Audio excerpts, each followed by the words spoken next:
Halo semuanya, Assalamualaikum warahmatullahi wabarakatuh. Bertemu lagi bersama saya Anjar Sari di mata kuliah Bahasa Indonesia ya. Semoga kalian semua dalam keadaan sehat walafiat dan eh, bisa mengikuti perkuliahan ini dengan tanpa kendala ya. Mata kuliah Bahasa Indonesia hari ini akan membahas tentang ragam bahasa Indonesia ya. Nah, oke kita langsung saja ya bahas materi kali ini. Untuk ragam bahasa Indonesia, ragam itu ada 3 ya, dibedakan menjadi 3. Yang pertama itu berdasarkan media. Nah, kalau berdasarkan media itu secara lisan dan secara tulis. Kalau secara lisan dengan ini ya, pelafalan atau pengucapan. Kalau tulisan ya ini ditulis atau diketik. Kalau berdasarkan waktu, ada yang waktu yang lama atau bahasa yang kuno. Kalau waktu yang baru berarti dengan ejaan yang disempurnakan. Kemudian pesan komunikasi ini ada 1, 2, 3, 4, 5 ya, ada 5. Ini ada pesan komunikasi ilmiah. Nah, kalau pesan komunikasi ilmiah itu biasanya dari hasil penelitian ya. Contohnya seperti skripsi, kemudian tesis, kemudian hasil praktikum, kemudian disertasi juga bisa ya. Kemudian ada lagi dengan pidato. Nah, kalau pidato itu dengan medianya biasanya kan lisan ya diucapkan. Pidato itu biasanya disampaikan oleh orang-orang penting ya, orang-orang yang berpengaruh pada bidang tertentu.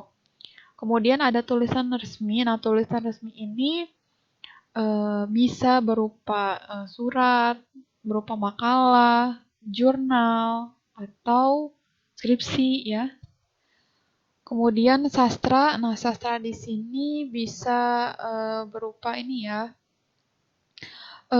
seperti apa ya, kebudayaan. Kemudian ada berita. Kalau berita itu berarti ada suatu pesan misalnya ya, kemudian disampaikan kepada orang lain. Nah, itu namanya berita.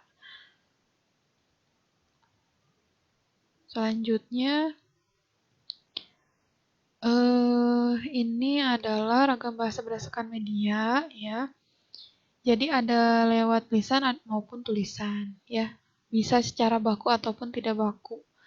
Kalau secara lisan contohnya seperti berpidato, berdiskusi ya, ditandai dengan pelafalan, intonasi, kosakata, penggunaan tata bahasa yang dalam pembentukan kata dan penyusunan kalimat ya. Jadi lisan itu bisa berupa pidato, berdiskusi, ataupun ini apa ya, ketika kita lagi mengajar itu juga bisa dikatakan melalui lisan ya. Kemudian kalau tulisan itu ditandai dengan kecermatan penggunaan ejaan dan tanda baca. Tanda bacanya bisa titik, bisa koma, bisa tanda seru, tanda tanya. Jadi ada tulisannya ya. Kemudian kosakata, penggunaan tata bahasa dalam pembentukan kata, penyusunan kalimat, paragraf, dan wawancara. Jadi kalau tulisan itu ya ditandai dengan bacaan ya, dengan bacaan. Nah, bacaan itu kan biasanya ada penggalan katanya yang dipisahkan dengan koma ataupun dengan titik ya. Kalau tanda tanya, ya pakai tanda tanya. Kalau kita menyuruh atau menyeru, ditandai dengan tanda seru ya. Dan ada penyusunan kalimat ya. Jadi ada kalimat atau susunan kata yang disusun menjadi sebuah kalimat. Kemudian ragam bahasa berdasarkan waktu.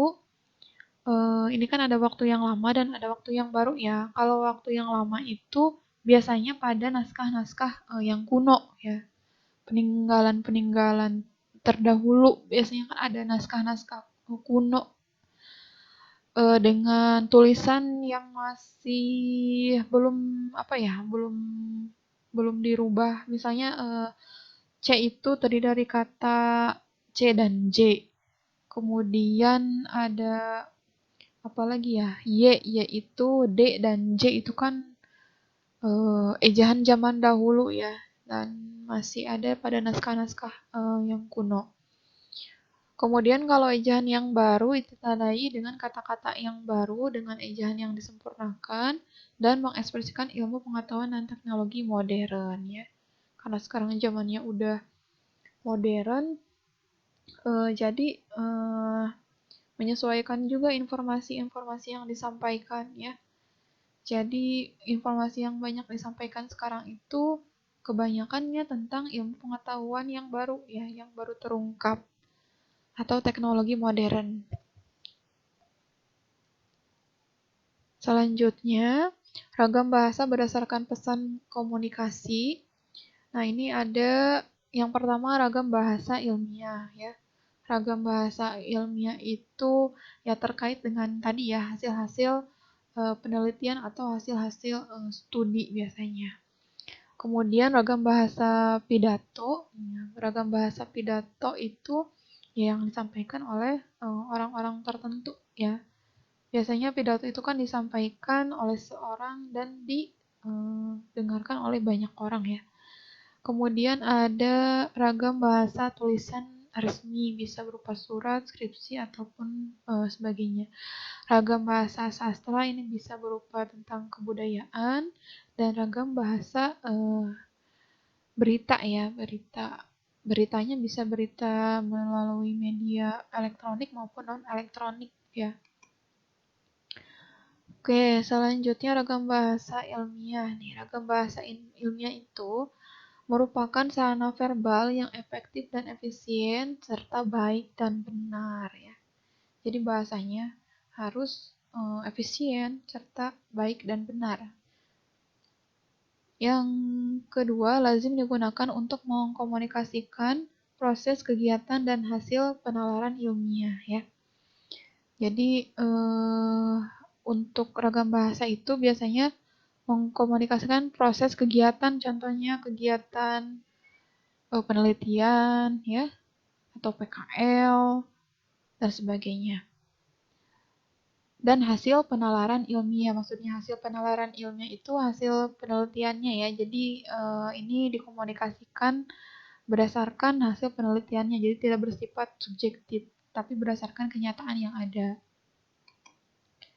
Misalnya ada proposal penelitian, laporan kegiatan, karya tulis ilmiah, laporan rutin, laporan pertanggungjawaban, dan laporan penelitian. Ini contoh-contoh ragam bahasa ragam bahasa ilmiah ya. Jadi contohnya ini. Ragam bahasa ilmiah bisa berupa proposal, laporan, karya tulis, laporan rutin, laporan pertanggungjawaban, laporan penelitian, bisa jurnal, skripsi, disertasi, dan sebagainya. Ciri ragam bahasa ilmiah, yang pertama ini ya, struktur kalimatnya jelas dan bermakna lugas. Jadi kalimatnya itu jelas ya, kalimatnya itu jelas, jadi tidak ambigu. Ya, tidak ambigu dan bermakna yang lugas. Yang kedua, struktur wacana bersifat formal, mengacu pada standar konvensi naskah ya. Jadi bahasanya itu harus formal, tidak menggunakan bahasa gaul atau bahasa daerah.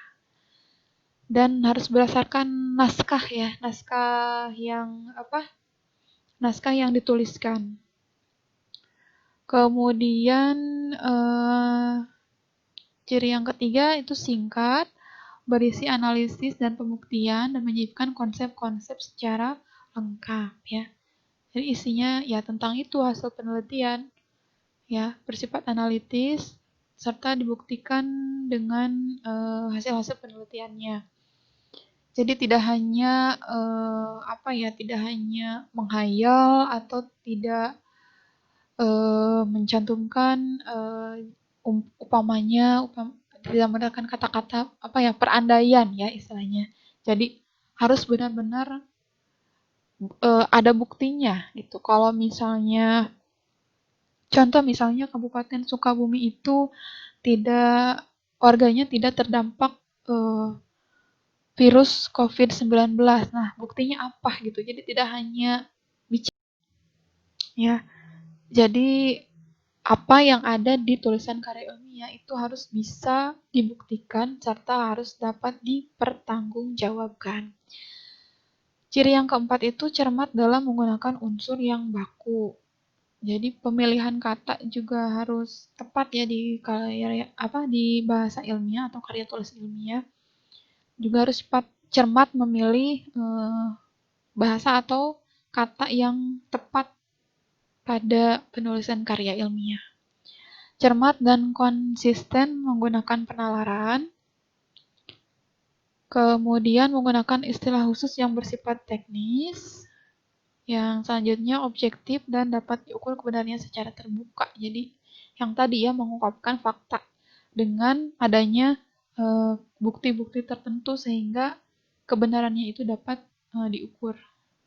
Kemudian konsisten dalam pembahasan topik ya. Jadi kalau misalnya topik A, ya udah yang dibahas itu topik A, jangan panjang lebar ke topik B dulu lah, ke topik C dulu lah, atau kemana-mana ya. Pokoknya yang dibahasnya itu ya tentang topik A itu. Jadi tidak melebar kemana-mana. Selanjutnya, ragam bahasa pidato nih ya. Ragam bahasa pidato itu dipengaruhi oleh tujuan, bisa untuk menghibur, bisa untuk memberitahu, dan bisa untuk mengajak.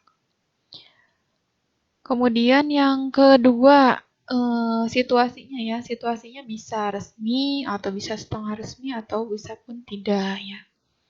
Kalau resmi itu biasanya kan di acara-acara seremonial seperti upacara hari Senin ya, kemudian pembukaan suatu acara dan sebagainya. Kemudian yang ketiga, pendekatan isi pidatonya secara akademis, moral, dan sosial. Jadi pendekatan isi pidatonya bisa akademis pendekatan akademis, moral, ataupun sosial ya. Selanjutnya ini ragam pidato. Jadi ragam pidatonya bisa ragam pidato yang ilmiah.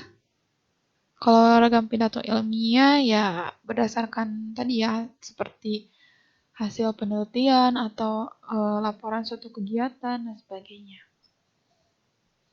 Dan ragam pidato yang resmi ya. Kalau yang resmi itu tadi contohnya seperti pada acara-acara seremonial. Selanjutnya ragam bahasa tulis resmi. Ciri-cirinya penyajian materi yang bersifat mulia dan kebenarannya bersifat universal, jadi bisa diterima oleh semua kalangan ya. Yang kedua, penggunaan fungsi-fungsi gramatika secara eksplisit dan konsisten. Yang ketiganya, penggunaannya lengkap dan tidak disingkat. Yang keempat, penggunaan himbauan secara eksplisit dan konsisten. Penggunaan kata gantinya resmi. Kemudian penggunaan pola fasenya baku. Selanjutnya penggunaan ejaan baku dan lafal baku. Tidak menggunakan unsur tidak baku atau unsur kedaerahan dan asing. Jadi tidak menggunakan bahasa daerah. Untuk ragam bahasa sastra, ya ini mengutamakan unsur-unsur keindahan seni ya, dan menekankan gaya penggunaan simbolik. Contohnya itu seperti roman, novel, cerpen, dan sebagainya. Sering digunakan dalam iklan atau promosi pada produk komersial. Kemudian ragam bahasa berita lazim digunakan dalam pemberitaan, baik itu media elektronik, cetak maupun jurnal. Nah, media elektronik itu medianya bisa melalui TV atau media sosial seperti Facebook, kemudian Instagram, ya, Telegram, dan sebagainya. Media cetak itu biasanya seperti apa ya, koran, majalah, dan sebagainya. Dan jurnal ini biasanya dikeluarkan oleh satu lembaga tertentu ya.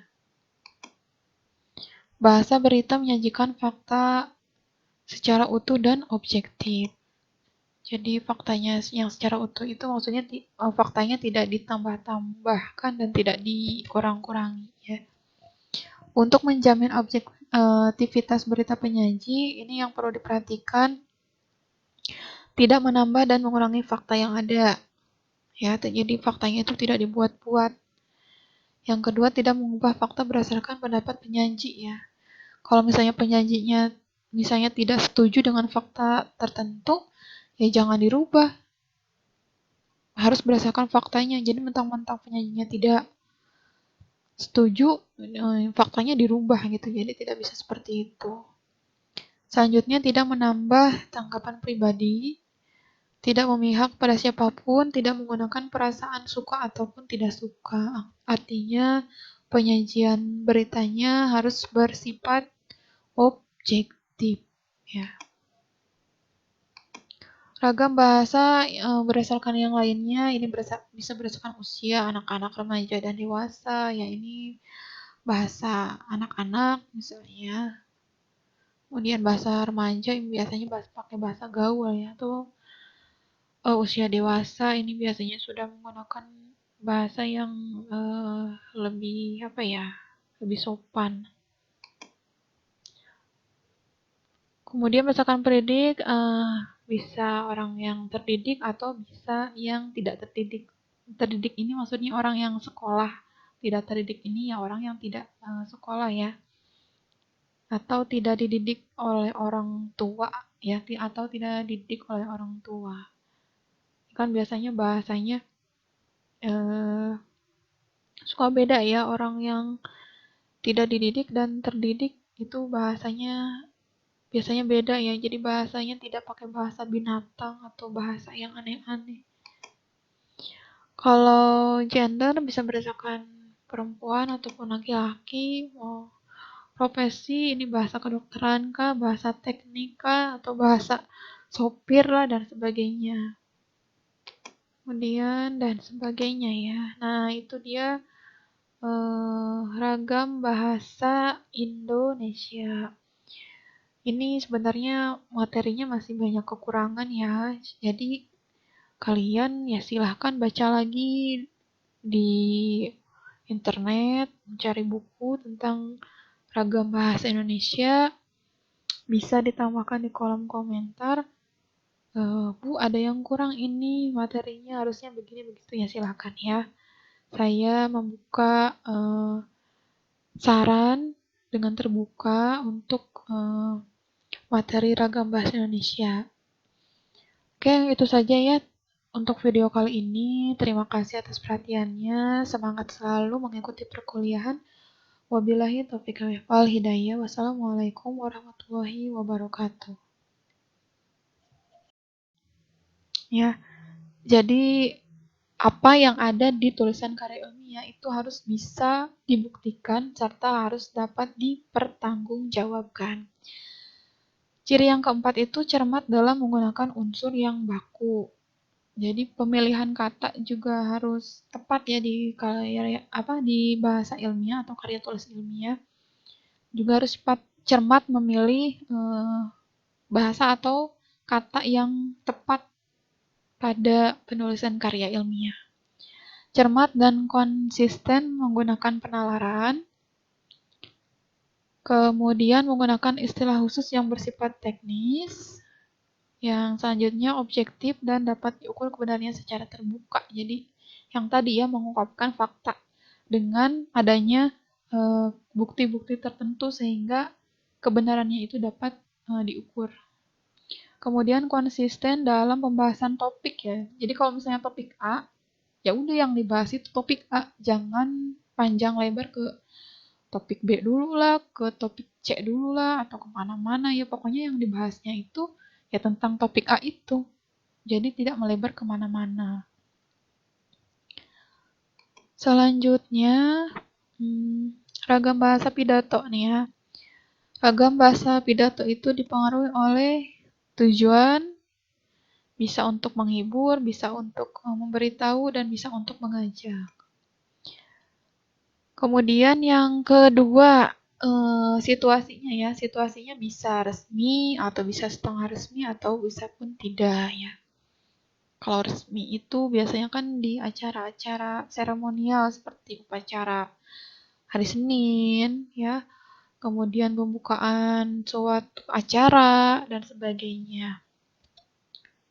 Kemudian yang ketiga, pendekatan isi pidatonya secara akademis, moral, dan sosial. Jadi pendekatan isi pidatonya bisa akademis,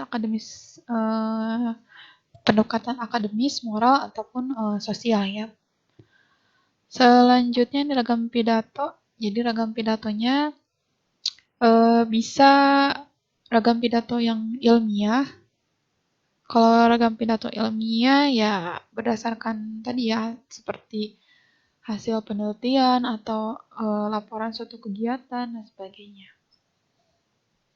Dan ragam pidato yang resmi ya. Kalau yang resmi itu tadi contohnya seperti pada acara-acara seremonial. Selanjutnya ragam bahasa tulis resmi. Ciri-cirinya penyajian materi yang bersifat mulia dan kebenarannya bersifat universal, jadi bisa diterima oleh semua kalangan ya. Yang kedua, penggunaan fungsi-fungsi gramatika secara eksplisit dan konsisten.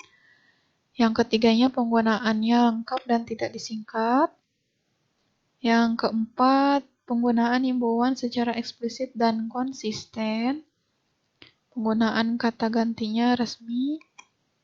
Kemudian penggunaan pola fasenya baku. Selanjutnya penggunaan ejaan baku dan lafal baku. Tidak menggunakan unsur tidak baku atau unsur kedaerahan dan asing, jadi tidak menggunakan bahasa daerah.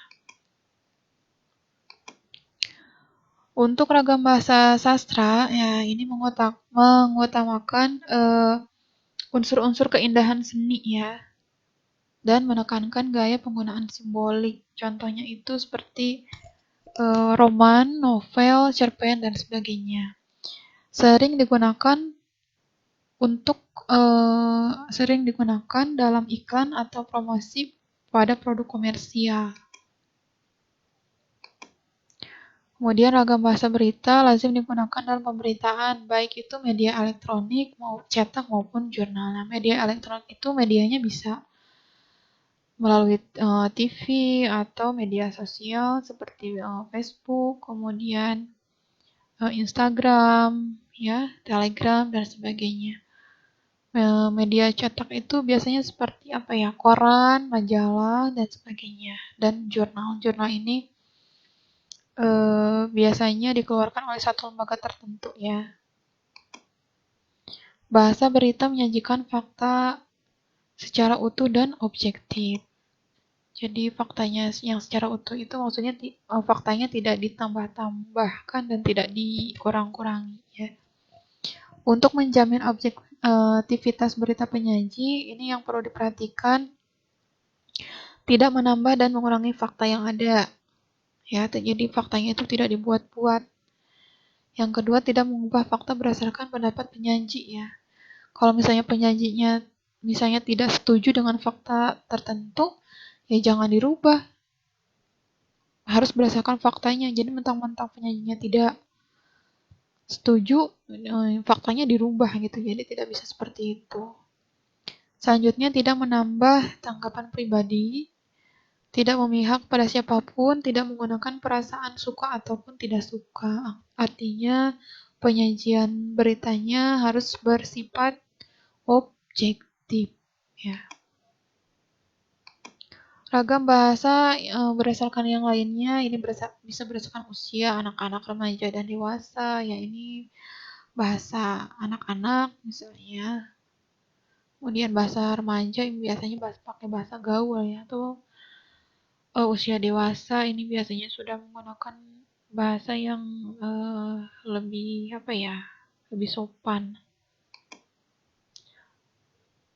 Kemudian berdasarkan pendidik, bisa orang yang terdidik atau bisa yang tidak terdidik. Terdidik ini maksudnya orang yang sekolah tidak terdidik ini ya orang yang tidak sekolah ya, atau tidak dididik oleh orang tua ya, atau tidak dididik oleh orang tua. Kan biasanya bahasanya eh, suka beda ya, orang yang tidak dididik dan terdidik itu bahasanya biasanya beda ya. Jadi bahasanya tidak pakai bahasa binatang atau bahasa yang aneh-aneh. Kalau gender bisa berdasarkan perempuan ataupun laki-laki, mau profesi ini bahasa kedokteran kah, bahasa teknik kah, atau bahasa sopir lah dan sebagainya. Kemudian dan sebagainya ya. Nah, itu dia ragam bahasa Indonesia. Ini sebenarnya materinya masih banyak kekurangan ya. Jadi kalian ya silahkan baca lagi di internet, mencari buku tentang ragam bahasa Indonesia. Bisa ditambahkan di kolom komentar. Bu, ada yang kurang ini materinya harusnya begini begitu ya, silahkan ya. Saya membuka saran dengan terbuka untuk materi ragam bahasa Indonesia. Oke, itu saja ya untuk video kali ini. Terima kasih atas perhatiannya. Semangat selalu mengikuti perkuliahan. Wabillahi taufiq wal hidayah. Wassalamualaikum warahmatullahi wabarakatuh.